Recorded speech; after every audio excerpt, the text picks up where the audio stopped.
Hello guys! Hello Pisces! Welcome dito sa aking channel, Kapalaran 888. Alamin natin ang weekly tarot reading mo sa linggong ito, Pisces. I hope na makuha mo ang energy.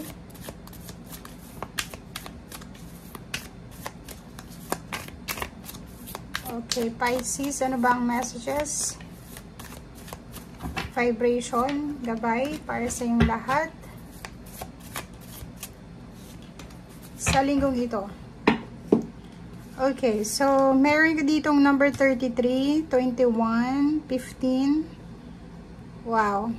So, ang linggong ito is parang linggo ng manifestation, linggo ng pagre-relax, or posibleng linggo, lalo na kung babae ka, is para sa iyong health.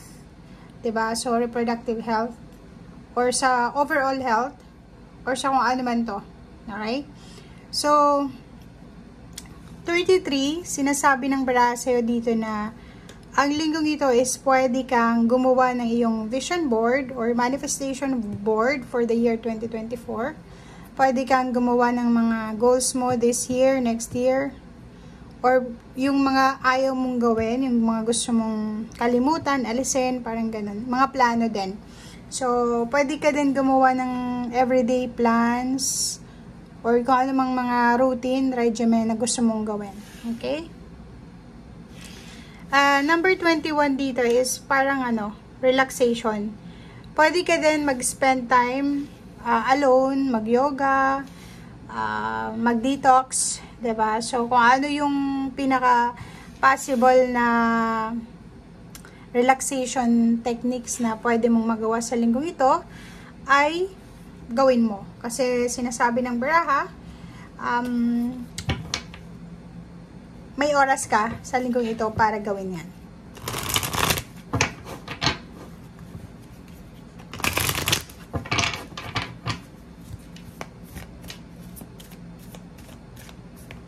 Or pwedeng ikaw ay makikipagkita sa iyong mga kaibigan para makipag-usap or para magkwentuhan or magbalitaan or ano pa man. And etong throat chakra and then spiritual strength, nakikita natin dito na mag-spend time ka rin, diba? Gugugulin mo rin yung linggong ito or bibigyan mo ng oras sa linggong ito yung spiritual mong buhay. Siguro since it's a Lenten season, siguro ang gagawin mo is mag-volunteer ka sa simbahan, or siguro may mga gagawin kayong prayers or padasal or kung naman tong mga nakaugalian nyo, panata. Okay?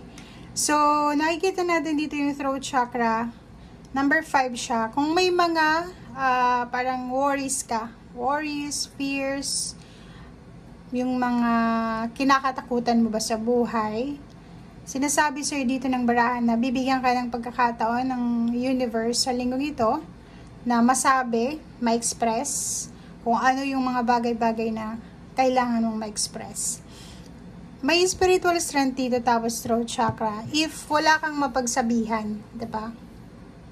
Kasi hindi naman kung may kaibigan ka, may kapamilya ka, pwede mo sa kanilang i-share yung mga worries and fears mo or yung mga inaalala mo sa buhay. Kasi minsan, nagiging chismis din yan diba? Pag kwento mo, chinismis ka na, wala. Instead na makakuha ka ng peace of mind, gulo yung nakuha mo. Diba? So, dito sa barahan to, if ever marami kang mga concerns sa iyong buhay, ibulong mo siya sa Panginoon through panalangin, and through manifestation. Diba? Pwede din yung pagsusulat Like sa linggong ito, kung may mga gusto kang sabihin sa sarili mo, sabihin sa ibang tao, gusto mo ng prayers, kumuha ka ng papel, blank page or blank na papel, isulat mo doon lahat ng emosyon, lahat ng mga nararamdaman mo. Kasi nakakatulong yun.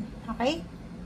And number 9, fulfillment of wishes. So, yun, sinasabi ng barahan na isa din na posibleng matanggap mo sa linggong ito is yung wish fulfillment ng yun, pangarap mo, posible pera, may naghihintay sa inyo ng pera, pwedeng naghihintay ng swerte, ng good luck, good fortune, relationship, travel, confirmation, or kano pa man. So, it's a good news to, diba? Fulfillment of wishes.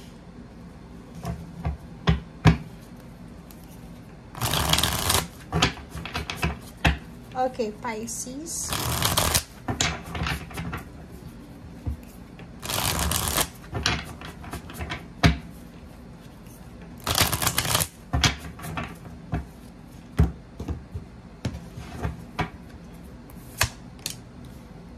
Okay, so 6 of disc. Nakikita ko sir dito na wala ka namang masyadong problema sa pera siguro. Kasi balance ito eh. It's either, yun, may mga lumalabas na, yun, nag-spend ka din ng pera, may expenses, pero meron din na pumapasok. So, balance yung flow ng pera sa buhay mo. Nakikita natin dito, pwedeng may magbibigay sa'yo ng pera, or pwedeng, kung birthday mo, diba? So, birthday mo, pwedeng may mag-share sa'yo ng pera as a gift, or pwedeng ikaw to na magbibigay ka ng regalo.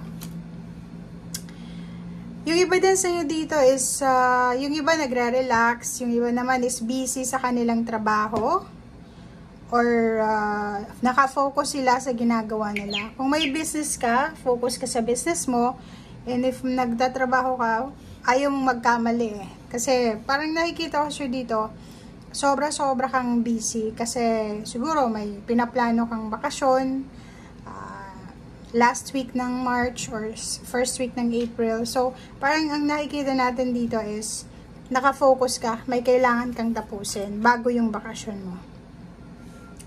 Yung iba din sa inyo dito is parang may mag-o-offer sa inyo ng kontrata. 'Di ba? Kontrata sa trabaho, kontrata sa negosyo, or kung ano pa man. So, marami ditong mga dokumento na pwede kang permahan or babasahin.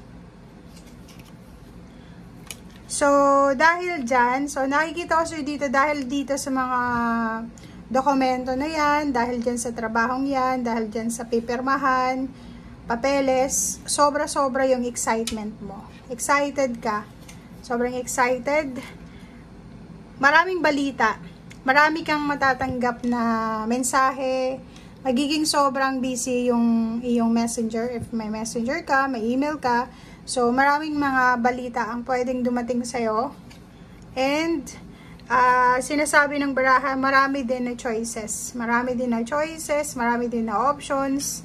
Decision making ang kailangan mong gawin dahil dyan sa mga ibabalita sa'yo. Okay, so, 6 of Wands. So, yun, diba? Fulfillment of wishes and victory and success, pera, relationship, swerte, good luck, good fortune, may promotion sa trabaho, may salary increase, meron din na mataas yung benta mo kung mayroon kang negosyo, parang gano'n. So, nakikita natin dito, if ever hindi ikaw to, for example, hindi mo naman ini-expect na ngayong linggong ito is makakatanggap ka ng pera, or hindi mo naman ini-expect na mapopromote ka, or may mga regalo, pwede yung karelasyon mo. Or pwedeng yung karelasyon mo ay magbibigay regalo sa'yo, or posibleng may mga taong may utang sa'yo, pwedeng magbabayad sila ng utang sa'yo. So, ang dami-daming good news dito. So, makakatanggap ka din ng magandang balita para sa iyong minamahal. So, kung in a relationship ka, may live-in partner, may girlfriend, may boyfriend. So, marami ditong good news. Hindi lang para sa'yo ang linggong ito, para hindi lang sa fulfillment ng wishes mo, kundi pati sa karelasyon mo. So, nakikita natin dito na sabay kayong dalawa. Kung ano ba ng zodiac signs ng karelasyon mo, dito sinasabi na sabay kayong dalawa na magtatagumpay. Nakikita ko sa'yo dito, sobra yung focus mo. 'Di ba? Parang priority.